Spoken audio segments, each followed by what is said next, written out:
Baik, bismillahirrahmanirrahim. Assalamualaikum warahmatullahi wabarakatuh. Oke, untuk portal dua dimensi ya. Jadi, seperti yang sudah dibahas sebelumnya, ketika ada beban di tengah batang, maka harus didistribusikan dulu secara proporsional. Proporsional itu artinya sesuai ya, sesuai dengan jaraknya. Dan kalau dia dekat berarti dia lebih besar, kalau dia lebih jauh berarti dia lebih kecil, seperti itu. Nah, bisa dilihat di sini kita punya batang di sini 0,3 meter, kemudian kita punya bentang ini 0,4, maka panjang batang ini adalah 0,5.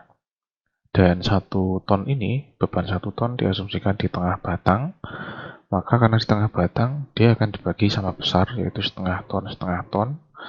Ini yang dinamakan sesuai proporsi ya, jadi kalau di tengah maka tinggal dibagi 2. Kalau dia posisinya di sepertiga, berarti proporsinya nanti sepertiga dan 2/3 dan seterusnya, seperti itu.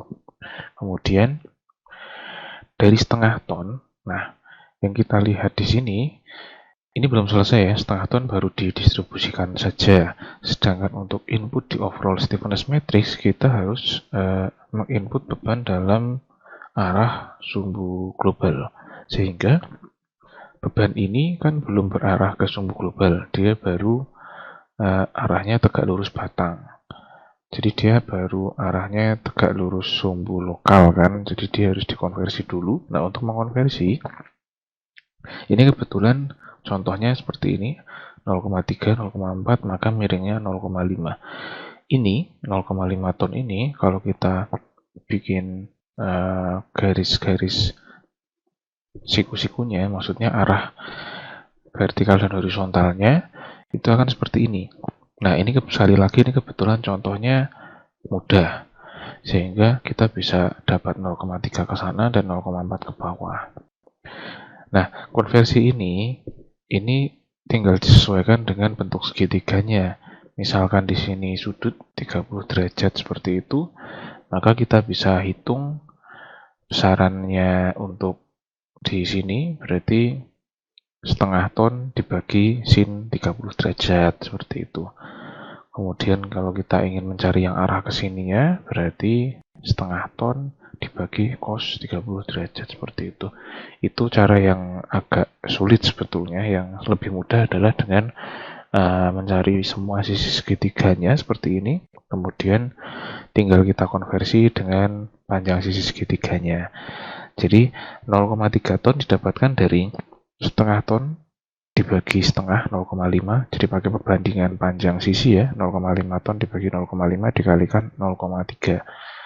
Jadi kita dapatkan 0,3 ton, kemudian yang sisi ini 0,5 dibagi 0,5 kali 0,4 kita dapatkan 0,4. Jadi dari hasil konversi di tiap nodalnya kita akan dapatkan seperti ini, 0,3 ton ke arah sana dan 0,4 ton ke arah bawah. Nah, berikutnya setelah itu baru selesai tahapan untuk distribusi beban. Sedangkan ujungnya dari distribusi beban adalah input dalam overall stiffness matrix. Nah, ini nanti di sini ya. Jadi kita masukkan F1, G1 tadi hasil yang tadi itu. Dari F1 0,3 ton, G1 minus 0,4 ton, yang di sana F2 0,3 ton, G2 minus 0,4 ton. Jadi kita inputkan ke sini, kemudian, nah bagaimana dengan M1 dan M2? Ada angkanya nanti kita akan hitung. Jadi saya isikan dulu titik-titik. Nah, bagaimana cara menghitungnya? Jadi ini nanti kita hitung ya. Nah, setelah itu kita jumlahkan kita satukan dalam satu matriks yang sama seperti ini, sehingga hasil akhirnya menjadi seperti ini sama dengan kekakuan 9 kali 9 dikalikan displacement. Nah, kemudian kita akan coba bahas beberapa kasus ya. Ini nanti bagaimana cara mengisi yang momen kita akan bahas di contoh soal yang selanjutnya nanti. Nah, kemudian ada beberapa kasus. Contoh yang pertama seperti ini. Jadi ada beban titik dengan jarak tertentu dari dua nodal, 0,375 dari sini, 0,125 dari sini. Artinya kita harus bagi dia menjadi proporsional nantinya ya. Kemudian kasus kedua adalah seperti ini, contoh beban merata. Kemudian beban merata tapi tidak sepanjang batang, hanya sebagian saja, sepanjang X gitu katakanlah. Kemudian kasus keempat ada beban titik dan ada momen gitu ya di nodal 2. Kemudian kasus kelima ada beban segitiga merata. Kemudian beban 6 ada beban trapesium. Kemudian di kasus ke-7 ada trapesium ditambah dengan momen. Kemudian kasus ke-8 ada beban titik lebih dari 1 dan ada momen. Kemudian kasus ke-9 ada beban titik tapi arahnya gravitasi ya, arahnya searah sumbu Y global. Jadi bukan tegak lurus batang tapi searah sumbu Y global. Kemudian ada beban merata dan arahnya adalah searah sumbu Y global juga. Jadi bukan tegak lurus dengan batang. Nah, bagaimana ini cara penyelesaiannya semua kasus-kasus tadi, kita akan bahas di sesi berikutnya.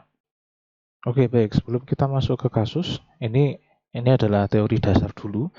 Jadi secara lengkap bisa dilihat di buku analisis struktur metode matriks yang warna biru karangan Prof. Insinyur Bambang Suhendro, MSc PhD, di halaman 38-40 ya. Di situ ada secara lengkap skemanya seperti apa. Nah, yang akan kita bahas di sini hanya yang kasus mendasar saja. Ini adalah contoh untuk struktur dengan beban titik P dengan jarak A dari nodal ini, jarak B dari nodal ini. Dengan panjang total bentang adalah L. Nah, dari sini kita akan dapatkan reaksi arah vertikal yaitu PB kuadrat per L pangkat 3 kali 3A plus B. Perhatikan warnanya. Jadi yang warna hijau ini adalah reaksi untuk gaya. Kemudian selain reaksi untuk gaya, di keduanya ada ya, tapi akan ada dihitung secara proporsional. Silakan diperhatikan di sini, ini hanya kebalikannya, di sini dengan di sini. Jadi nilainya nanti akan proporsional sesuai dengan posisi beban terhadap tumpuan. Jadi kalau semakin dekat ke tumpuan, maka dia seharusnya semakin besar ya. Jadi di sini nilai ini nanti contoh ini, karena A lebih kecil dari B, maka nilai gaya ini yang dihitung dengan persamaan ini maka akan lebih besar daripada nilai reaksi tumpuan yang dihitung dengan persamaan ini. Nah, yang perlu diperhatikan adalah karena ini tumpuan jepit, maka selain memberikan reaksi gaya, maka juga memberikan reaksi berupa momen. Nah, berapa besarnya? Reaksi momen sama halnya dengan gaya, dia akan memberikan reaksi secara proporsional. Jadi yang di sisi sini, yang sisi dekat, dia akan sebesar PAB kuadrat per L kuadrat. Yang di sisi sini, dia yang sisi jauh, PA kuadrat B per L kuadrat. Nilai momennya pun nanti akan proporsional juga sesuai dengan posisi beban terhadap tumpuan. Dan perhatikan arahnya. Untuk gaya, karena dia posisinya ke bawah, gaya bebannya, maka reaksinya adalah ke atas karena mengimbangi beban. Kemudian untuk tumpuan, akibat beban ini, maka balok itu akan melentur ke bawah. Melentur ke bawah artinya adalah momennya ke arah dalam. Sedangkan tumpuannya, reaksi momennya itu akan melawan supaya balok ini melentur ke atas gitu. Jadi ke arah sini, yang ini ke arah sini gitu. Nah, begitu halnya untuk sama ya, sama halnya dengan yang beban titik, yang beban merata pun akan sama kejadiannya. Jadi ketika beban merata sepanjang batang L, maka reaksi tumpuannya sebesar GL per 2, kanan kiri sama ya karena dia sepanjang batang. Kemudian untuk reaksi tumpuan momennya sama juga, dia akan memberikan lawanan ke atas sebesar GL kuadrat per 12, ini akan sama untuk kedua titik karena beban meratanya sepanjang batang. Nah, untuk beban merata ini sebetulnya bisa kita konversi menjadi beban titik. Beban titik yang posisinya ada di tengah-tengah beban merata. Jadi kalau ini, kasus seperti ini, maka kita akan dapatkan beban titik di tengah, di sini. Kita akan dapatkan beban titik sebesar Q kali L ya, di sini. Jadi kita akan dapatkan nilai P sebesar Q kali L. Begitu. Kemudian kalau kita sudah dapatkan nilai P sama dengan kali L, bisa kita hitung dengan persamaan yang ini gitu. Sama, hasilnya akan sama. Begitu ya. Oke, kita lanjut. Nah, oke, kita bahas ini tadi ya, kasus yang pertama tadi. Untuk kasus yang pertama, beban titik dengan jarak 0,125 dan 0,375, asumsikan misal beban X-nya adalah sebesar 10. Maka kita akan dapatkan reaksi di sini dan di sini sebesar ini. Yang di sini sebesar ini PA kuadrat per L pangkat 3, tinggal masukkan angkanya. Kemudian yang di sini tinggal masukkan angkanya, kita dapatkan nilai 1,5625 dan di sini 8,4375. Kita jumlahkan hasilnya harusnya sama dengan beban yang didistribusi. Nah, yang perlu diperhatikan di sini, yang kita sedang hitung adalah distribusi beban. Jadi, arahnya bukan arah tumpuan seperti di teori tadi. Di sini yang kita pakai persamaannya adalah untuk menghitung reaksi tumpuan. Sedangkan yang akan kita hitung di sini adalah distribusi beban. Jadi besarnya akan sama dengan reaksi tumpuan, tetapi arahnya berbalikan. Jadi arahnya adalah arah beban yang di sini. Jadi yang hijau itu searah dengan beban yang didistribusikan. Kemudian yang merah itu searah dengan momen akibat beban 10 kN ini begitu. Jadi yang sedang kita hitung adalah distribusi beban tetapi menggunakan persamaan reaksi tumpuan seperti itu. Tadi untuk gaya seperti ini sebesar ini, kemudian untuk momen pun tinggal kita masukkan persamaannya. PA kuadrat kali P per L kuadrat didapatkan 0,7 sekian kilonewton meter. Kemudian untuk yang sisi sini secara proporsional juga akan menghasilkan angka yang proporsi dengan posisi bebannya ya. Sehingga di sini kita sudah dapatkan 4 nilai ini.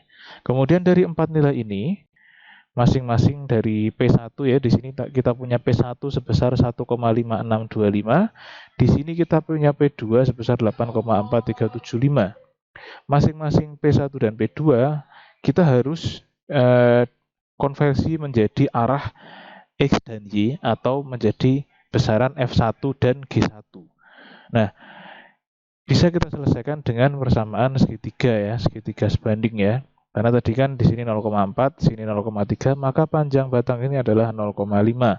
Tegak lurus terhadap panjang batang ini bisa kita konversi menjadi seperti ini. Seperti ini bentuknya, maka yang arah sana 0,3, yang arah sini 0,4.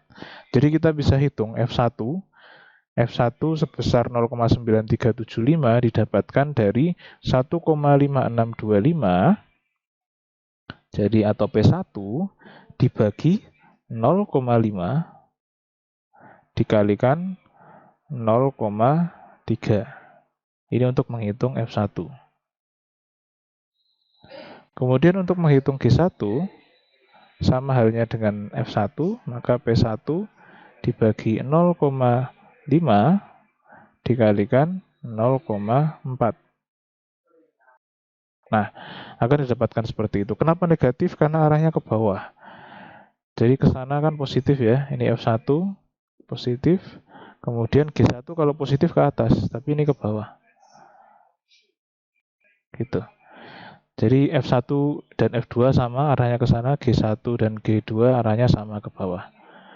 Jadi setiap setiap ada arah gaya, tolong diuraikan menjadi horizontal dan vertikal. Belum tentu arahnya menjadi seperti ini. Jadi silahkan dianalogikan. Ingat pelajaran resultan gaya ya ketika fisika SD.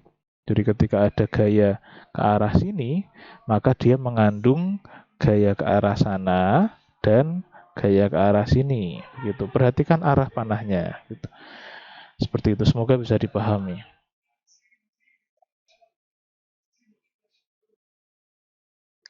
Oke, kita lanjutkan. Jadi dari penguraian gaya tadi, maka kita akan dapatkan nilai M1 sebesar sekian. M1 tidak diurai karena dia putaran, jadi dia tidak terpengaruh oleh arah sumbu. Kemudian F1 menjadi 0,9375, G1 negatif 1,25. Begitu juga untuk yang nodal 2, kita lakukan hal yang sama untuk P2-nya diurai menjadi F2 dan G2. Nah, maka dari sini kita bisa inputkan ke dalam overall stiffness matrix. Di sisi sini kita tuliskan variabelnya, kemudian ditambahkan dengan nilai hasil hitungan kita tadi. 0,9375 untuk F1, tinggal diinput saja sesuai dengan tempatnya. Untuk titik 3, karena tidak ada beban dari distribusi, maka 0. Jadi, untuk penulisan overall stiffness-nya menjadi seperti ini. Untuk kasus 2, beban merata sebesar 10 kN per meter, bisa kita selesaikan dengan persamaan yang teori untuk beban merata, GL per 2 untuk gayanya dan GL kuadrat per 12 untuk momennya. Akan sama karena kanan kiri sama ya, karena bebannya sama sepanjang bentang. Dengan alur yang sama kita harus uraikan dari P2 menjadi F2G2, dari P1 menjadi F1G1, sehingga inputnya menjadi seperti ini. Kemudian kasus ketiga, apabila ada beban merata tetapi hanya sepanjang panjang tertentu. Nah, kita harus memudahkan hitungan ini dengan cara kita bisa mengkonversi beban merata ini menjadi beban titik yang posisinya adalah di tengah beban-beban merata ini, sebesar beban merata Q dikalikan dengan panjang dari beban meratanya, yaitu 0,25. Kalau diposisikan di tengah, maka kita dapatkan posisi dari nodal 1 adalah 0,125 dan dari nodal 2 0,375. Selanjutnya tinggal dilanjutkan dengan prosedur untuk menghitung beban titik seperti biasa. Seperti ini sampai didapatkan nilai seperti ini. Kemudian kasus keempat ya, kasus keempat ada beban titik dengan tambahan momen di sini di nodal 2. Nah, kita lihat di sini. Jadi dikerjakan dulu gayanya. Dengan gaya ini ya, 10 kN, kerjakan saja dulu. Kita tidak bisa mengerjakan secara bersamaan. Bisa sih, tapi akan sedikit sulit. Karena matriks ini adalah prinsipnya mengerjakan dengan mudah sesuai alur, maka dalam menguraikan gaya pun kita kerjakan secara mudah. Secara mudah artinya kita kerjakan satu-satu dulu yang sederhana. Kerjakan dulu gayanya seperti prosedur yang sebelumnya ya. Sampai terurai, maka kita akan dapatkan nilai sekian. Kita lihat dulu momen eksternalnya. Momen eksternalnya hanya di input pada nodal di sini saja. Jadi ketika momen eksternal itu terletak pada nodal, tinggal kita masukkan pada overall stiffness matrix saja langsung tanpa hitungan. Lihat di sini ada 10 ya. 10 ini adalah hasil dari ini, momen eksternal. Untuk mengganti nilai M2. Jadi ketika beban atau momen itu terletak di nodal, kita tinggal input saja. Tetapi ketika beban itu terletak di batang, beban atau momen terletak di batang, kita harus menguraikan ke nodal-nodal yang ada pada batang tersebut. Sekali lagi, tetapi apabila momen dan beban itu terletak di nodal, kita hanya cukup menuliskan pada overall stiffness matrix tanpa hitungan. Seperti itu. Semoga bisa dipahami. Kemudian di kasus kelima kita punya beban merata segitiga. Sama halnya dengan kasus ketiga tadi, kita harus menggunakan prinsip penyederhanaan. Katakanlah apabila kita punya nilai 10 kN per meter di sini ya, kita sederhanakan menjadi, kita konversi menjadi beban titik ya. Tapi ingat ketika kita punya beban segitiga, maka beban titiknya posisinya bukan di tengah beban merata, tetapi posisinya ada di sepertiganya beban merata. Jadi posisinya ada di sini kira-kira. Dan besarnya, ingat konversi beban titik dari beban merata adalah sebesar luasan dari beban tersebut. Jadi apabila kita punya beban merata segi 4, kita tinggal kalikan Q dengan L-nya. Tapi kalau beban kita segitiga, berarti Q dikali L kali setengah, ya, karena luasan segitiga. Jadi besarnya sebesar itu, posisinya adalah sepertiga dari panjangnya. Yang di sini 2/3 dari panjangnya. Jadi kita akan mendapatkan beban titik di posisi ini. Nah, selanjutnya tinggal diselesaikan dengan prosedur yang sama dengan beban titik. Sampai didapatkan nilai seperti ini. Tinggal diinput di overall stiffness matrix. Kasus ke-6.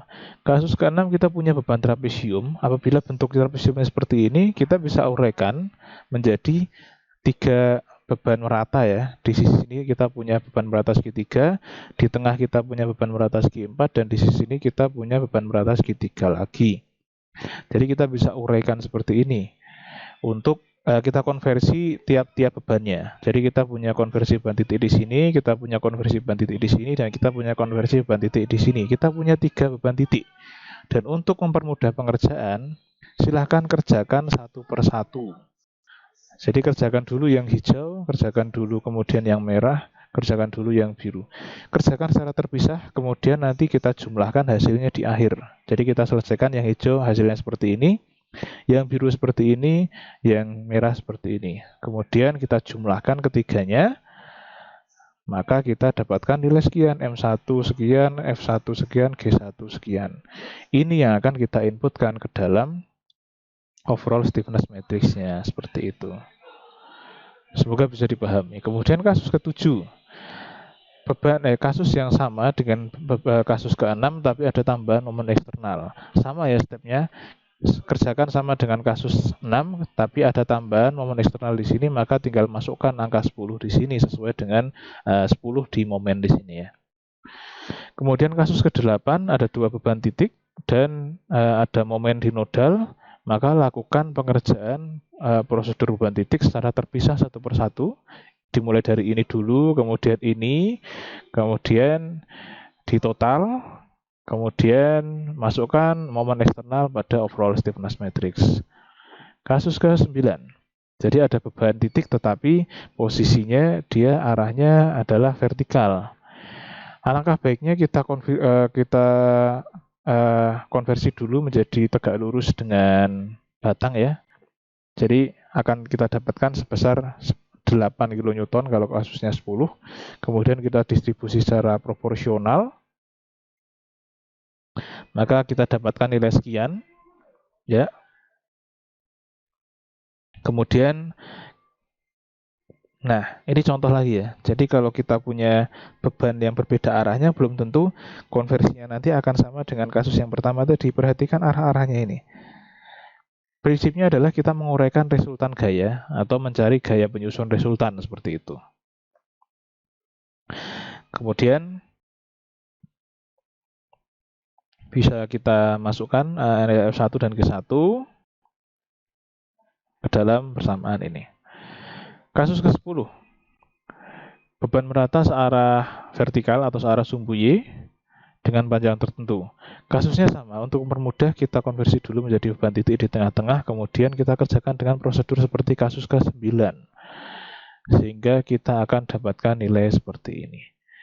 Oke, itu semua tadi adalah contoh kasus-kasus yang bisa saja terjadi pada kasus struktur portal 2 dimensi yang bisa diselesaikan dengan matriks.